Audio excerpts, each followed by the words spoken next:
Welcome to Conversations with Kay. I'm Kay Ryder. And every week I talk with Vermonters who are leaders in the fields of government, healthcare, education, the arts, and community life. My guest today is Robin Turnau. Now, Robin is the previous CEO of VPR, Vermont Public Radio. And now she has a new exciting position at Shelburne Farms. And welcome also to our radio listeners, WBTV LP 99.3 FM. Welcome, Robin. Thank you, Kay. It's a pleasure to be here. I believe I've interviewed you before. We have. I think we have. Probably. Yes. It's been a little while. Now we were part of VPR for 28 years, and I want to talk about the work that you did there, and the ways that you helped VPR to become a nationally recognized public station. Now, I first met you when you started there, and your career as a membership and volunteer coordinator. That's when I started, yes, right, exactly. Right. Early days. Right. What did you like about that job? That got you going. That got me going, absolutely. VPR was such a different organization at that time. It was kind of just 12 people or so, and to be coming in the door and being able to make a real difference right away was, for me, very meaningful at that time. And there were plenty of volunteers like yourself who were involved, and I think that's one of the things that I loved most, was working with the volunteers and really helping to figure out how we can do best by VPR and help it grow and mature, you might say, at that time.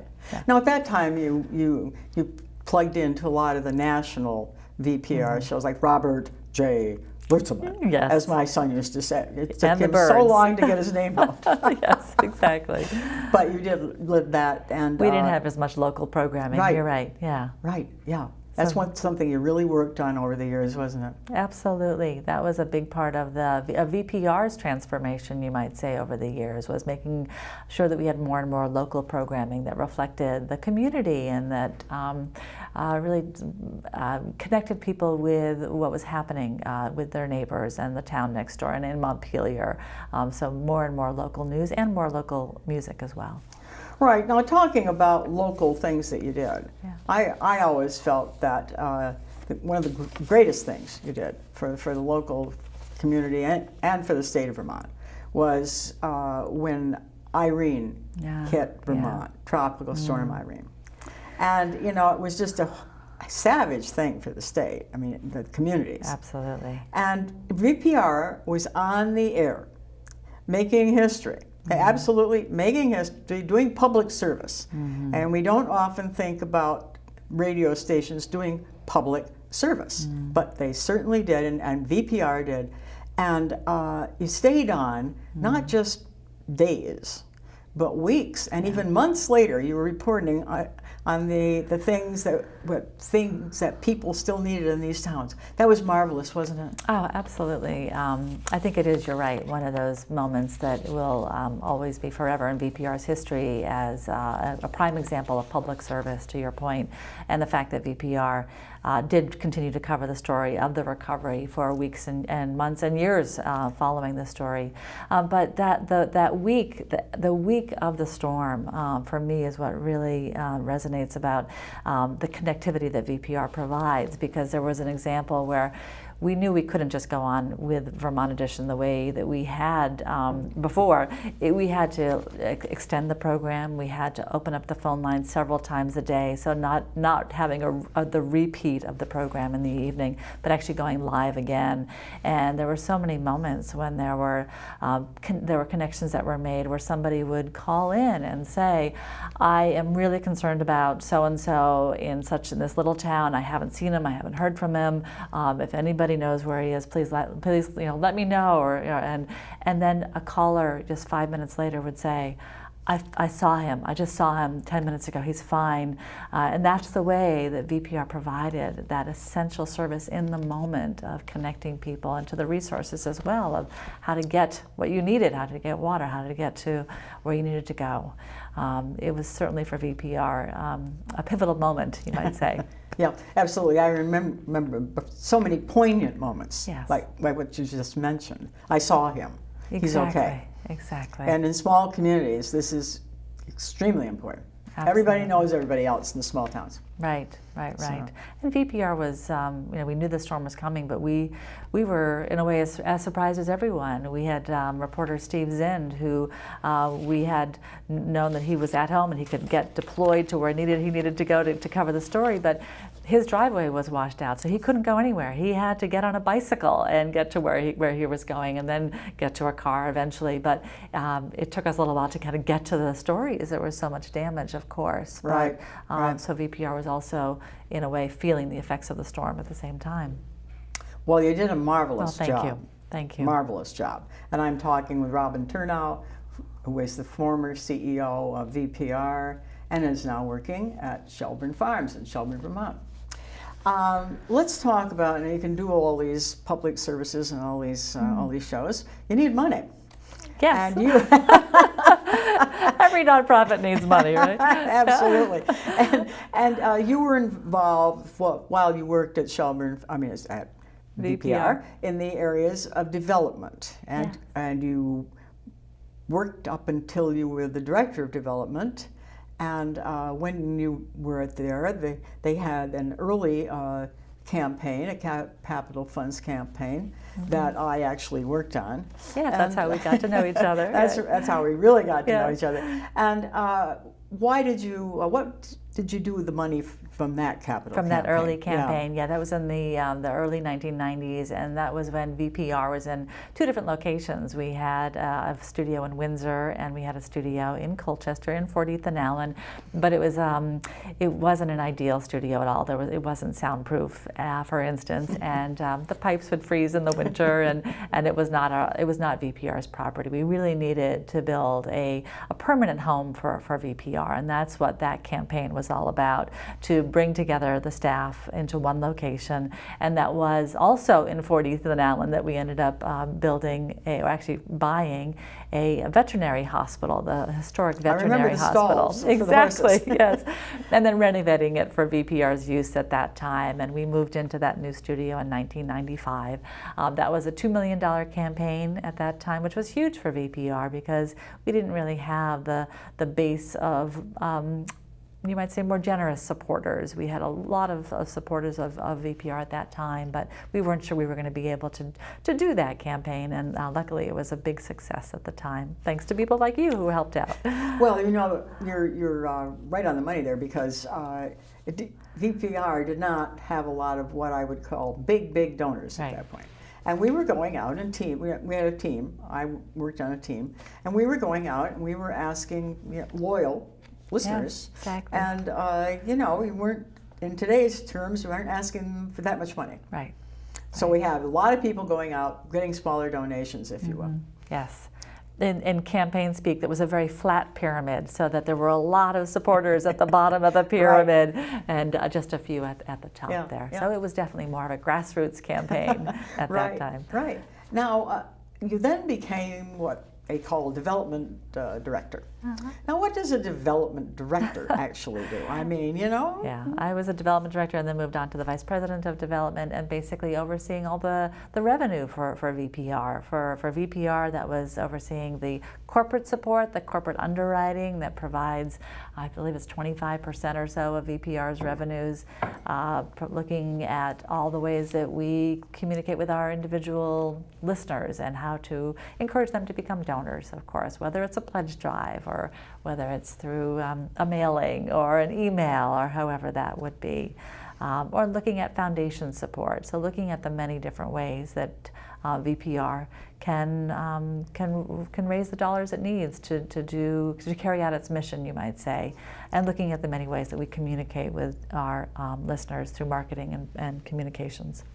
So actually the development director expands the base it expands the ways you can raise money through the Absolutely. foundations and areas like that. Absolutely, and we, in those earlier days, started a major giving program, started a plan giving program to encourage people to support VPR in their estate plan. So it's that kind of thinking and looking ahead, and how is giving changing? How is philanthropy changing? How can we change the way that we do our work so that we can be at the top of somebody's giving list, you might say, or Right. their list of organizations that they want to support. And it's like a courtship, isn't it? Absolutely, a lot of cultivation, a lot of stewardship, Right. and of course making sure that people understand the impact is really what it comes down to, the impact of their gift Right. and what it makes possible. Now, right before you left VPR, you had a $10 million capital fund drive. Yes.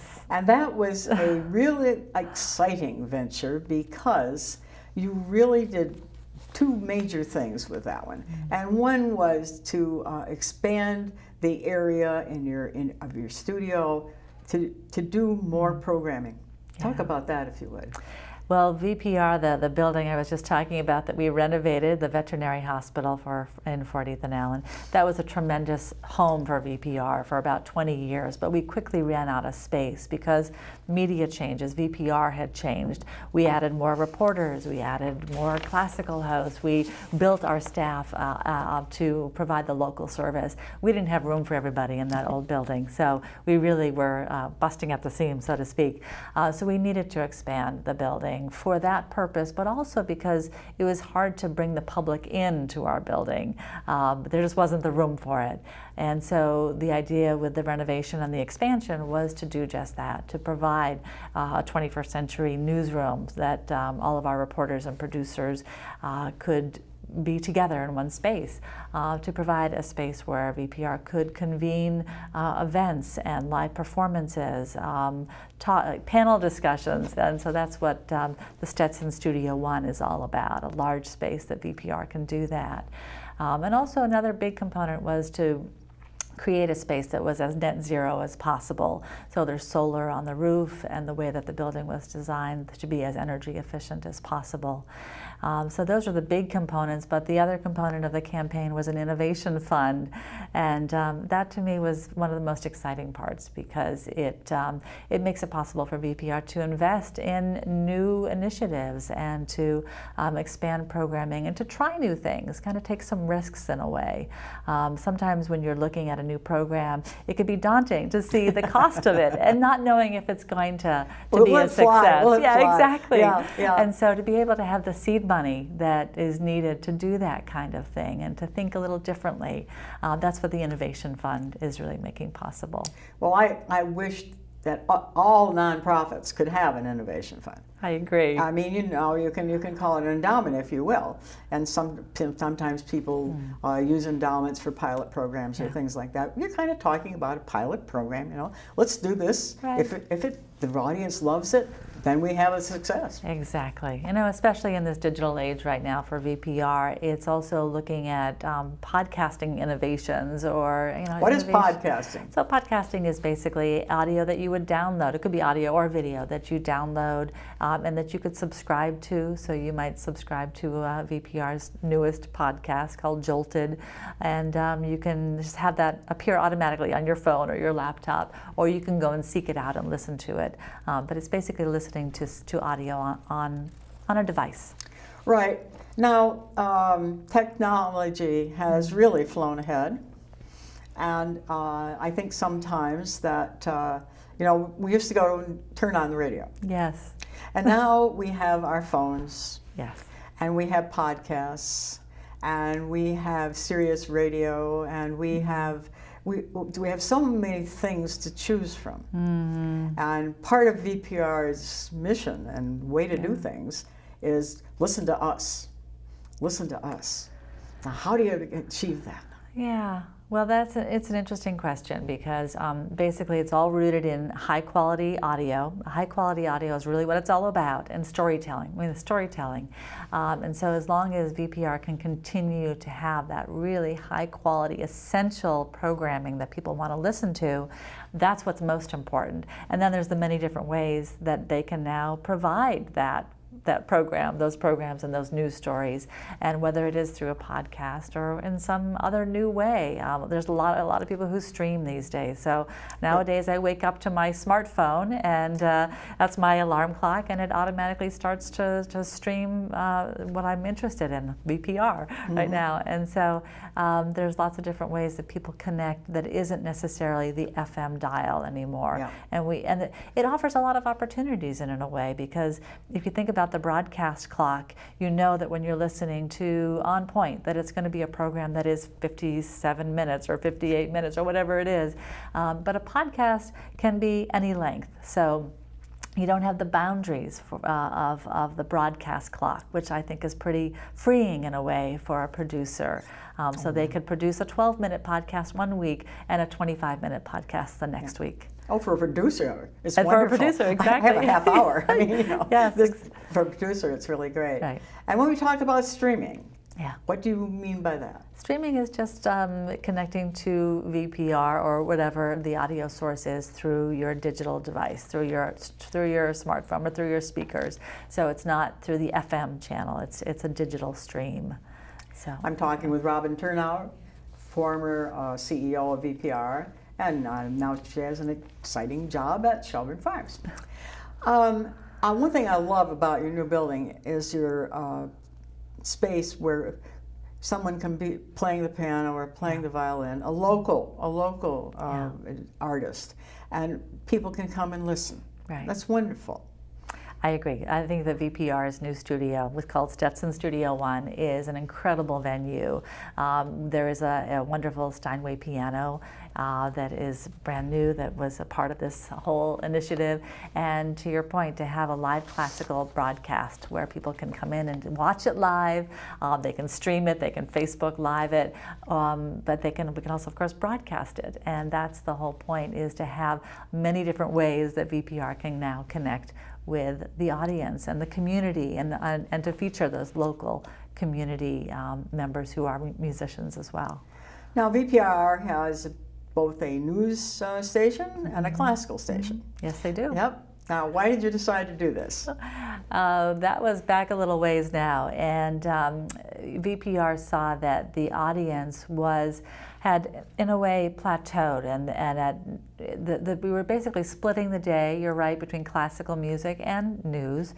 So when news would end at 9, it would switch over to classical, and we were seeing that the audience would shift at that time. There were people who wanted to continue to listen to news, and there were people that wanted the classical music earlier. And so we built out the two networks to try to serve both of these audiences who were both looking for more classical and more news. So that was a long and gradual process of buying and acquiring new stations around Vermont to try to build out the classical network and to build out the news network. And I think VPR right now is in a great spot, has pretty good service of the classical service mostly throughout Vermont. And because of streaming, there's so many other ways that nowadays that people can get a live streaming of VPR Classical or VPR. So it's pretty much filled in, and that one move was essential for VPR. We went from, at that time, having about 160,000 listeners to today's audience, which is approaching 230,000 listeners. Incredible growth because of that change, and because we were able to offer our listeners the option. You Right. can listen to one or the other, or whichever was your preference at that moment. Right. Now, VPR has a very loyal bunch of people out there. Yes. And when you consider the population of the state, Right. That's amazing, isn't it? It is quite extraordinary that VPR is one of the, if not the most listened to public radio station in the country per capita. I look at that, and I think it is amazing when you look at the numbers of the population in Vermont and the number of listeners that VPR has. And I think it's obviously a nod to VPR. I think that they're doing extraordinary work, but it's also an indication of who Vermonters are. They care about the community. They want to be engaged. They want to know what's going on, and all of that really lends to being listeners of public radio. Right. Yeah. Right. And that's very exciting. And we'll go back again now to, rather than turning the knob, we have the digital world. Do you expect that this will, there'll be more digital listeners in the future? All trends are saying yes. Okay. Absolutely. Yeah. All website trends, streaming trends, podcast trends are saying that more and more people are choosing those different ways to listen to audio. So Right, yes, I think so. Well, if you're working, it's a great help to you if you want to listen to VPR and get it when you want it. Exactly. Wonderful. In my newer position now, I miss Vermont Edition at noon, and I don't always hear it at 7. So I've been doing more of that podcasting and listening offline. Okay. Now, you were at VPR for 28 years. Yes. Yes. Now, what was the funniest thing that ever happened to you while you were working there? Oh, interesting. Lots of things, but I look back and I think back to one experience that wasn't quite funny in the moment, but now that I look back at it, I can laugh. And that was way back in the early days of VPR's membership drives when we were not in our newer building. We had to have a construction trailer pull up so that we could house the membership drives, and we would put the volunteers in the construction trailer with all the phones and all of that, and they would be all connected to the building next door, which was VPR's little office at that time. I came in one morning and it had snowed overnight, and a snowplow had plowed between the building and the phone center area, and the phone lines were all disconnected and all in these pieces and frayed, and the volunteers quickly got to work and spliced them all together.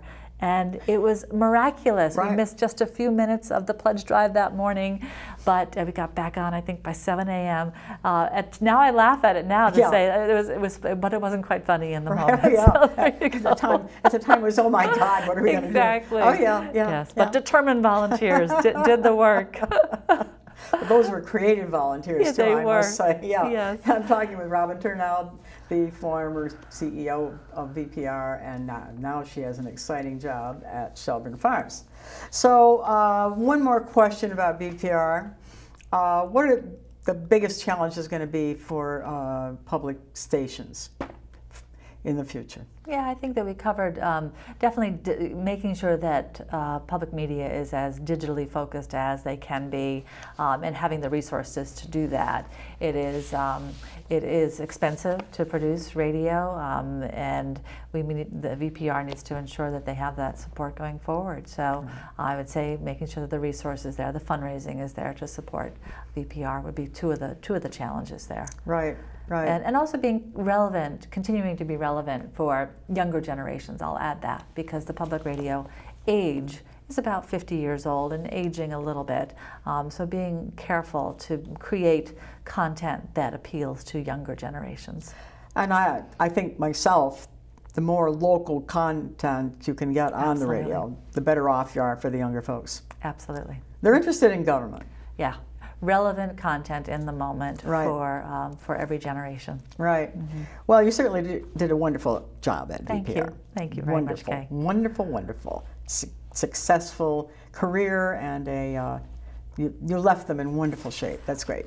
And I had nearly 3 decades of wonderful times there, you might say. Right. And but if I found I was ready to leave. It was time for me to make a change. We finished that major capital campaign, as you said, and I felt like I had done what I could do there at VPR and was ready for the next chapter of my life. Okay, now let's talk about the next chapter of your life here. Now you're at Shelburne Farms in Shelburne, Vermont, which is an old Vanderbilt estate, which now does marvelous things in climate change and ecology and history, and I'll let you talk about what is your new position. Sure. Well, I have a new position there, a new leadership position called Chief Advancement Officer, and so I am overseeing the fundraising and any capital campaigns, as well as communications and marketing and that kind of thing. It was really evident that, to me, I wanted to work with an organization that I really believed in the mission, just like VPR, and so I was looking for an organization that combines some of my interests that include land conservation or water quality or looking to the future and with climate change, to your point, and long-term sustainability. And Shelburne Farms combines all those things. And so I was thrilled to start work there just a couple weeks ago. And to your point, Shelburne Farms does a lot of things, and it's a beautiful, beautiful campus, and it is lucky to have that. But the depth of the mission is really what is most interesting to me, and what I want to try to bring to the surface more, so that people in our community understand that it is about inspiring and cultivating learning for a sustainable future. That is what Shelburne Farms' mission is. Well, Shelburne Farms fundraising must kind of go on two levels, nationally and locally in Vermont. Shelburne Farms has